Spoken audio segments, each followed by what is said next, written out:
कि प्रांगण हम लोगों के भाषण सुनता सुनता आधा हो गया, आधे लोग चले गए। भोजन बधाई के बीच में ये भाषण की व्यवस्था तो अनुकूल नहीं, पर जो व्यवस्था बनाने वाले और जो वो खुद जो मंच संचालन कर रहे हैं ये भी शौकीन। रूपाराम जी को मैंने कहा कि रूपाराम जी आज तो शिक्षा की बात, सफलता की बात इसका मंच है, तो आप चीफ इंजीनियर बने हो, आप प्रेरणा दो, समाज को प्रेरणा दो, आप संदेश दो।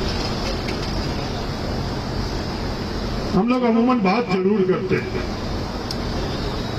जो दुनिया करती है उसमें अपने आप को शामिल जरूर कर लेते हैं, तो गहराई से उस सच्चाई तक पहुंचने का हम लोगों का प्रयास किया। हम लोग संविधान के संदर्भ में एक जिक्र जरूर कर लेते हैं। उदाराम जी ने बात करी कि बाबा साहब ने कहा जब तक संविधान जिंदा था तब तक मैं जिंदा।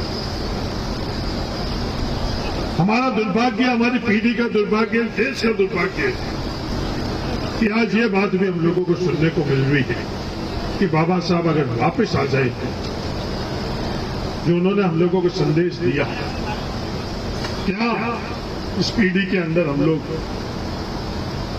उनके संदेश को समझ रहे हैं? खुद अपन आकलन करें तो अपने आप अपने को उत्तर मिल सकते।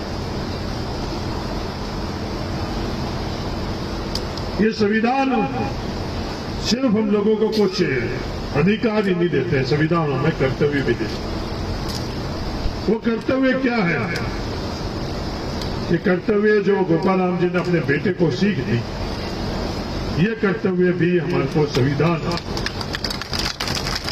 हम लोगों को उस दिशा के अंदर कुछ चीज आगे बढ़ने के लिए प्रेरणा दे।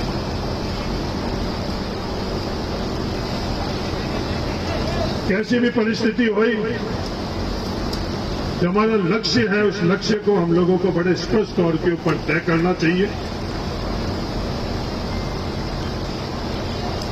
और किसी से विचलित नहीं होकर एक ऐसा वातावरण बनाया हुआ है इस समाज के अंदर लोगों ने कि कुछ चीजें हम लोगों के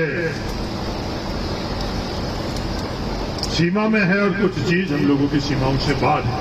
इस भ्रांति से हम लोगों को अपने आप को दूर करना पड़ेगा, विशेषकर बाड़मेर जिला राजस्थान के लोगों को, दलित और पिछड़ा को मैं कहना चाहता। ये यूपीएससी की परीक्षा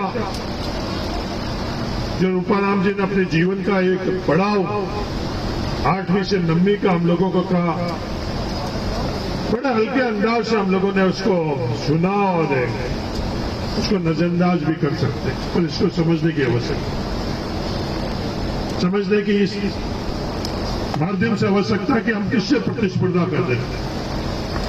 जिन लोगों से हम प्रतिस्पर्धा कर रहे हैं वो पैदा होने से पहले ही उन लोगों के लिए सभी व्यवस्था हो चुकी होती है, और हम लोग जब हमारे को आवश्यकता रहती है उस वक्त हम लोग उस चीज को समझने का प्रयास करते हैं। तो ये जागृति और शिक्षा के माध्यम से ही हम लोगों को आगे बढ़ना पड़ेगा, और कठिन परिश्रम के अलावा दूसरा और कोई जरिया नहीं। बाकी कोई बात करता है, भावनाओं की बात करेगा, किसी और चीज की बात करेगा, पर कठिन परिश्रम के अलावा आप लोगों के पास कुछ भी नहीं। अंत के अंदर दुनिया के अंदर दो ही वर्ग रहे हैं, शोषक और शोषित।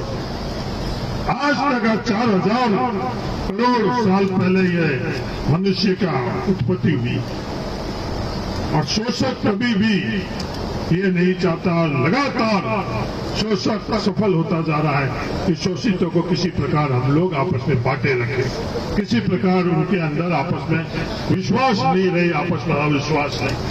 इस चीज को भी अगर गहराई से आप लोग समझोगे, बाबा साहब की जीवनी, बाबा साहब के संदेश को अगर आप गहराई से समझोगे, काशी राम जी को हम लोग बहुत याद करते, उदाराम जी ने कहा रखा है, काशी राम जी की DS4 को अगर आप समझोगे तो इन तमाम बातों को आप लोग समझ जाओगे, और इस दिशा के अंदर पर लोग सब मिलकर आगे बढ़ेंगे। यही मेरा आप सब लोगों से गुजारिश है।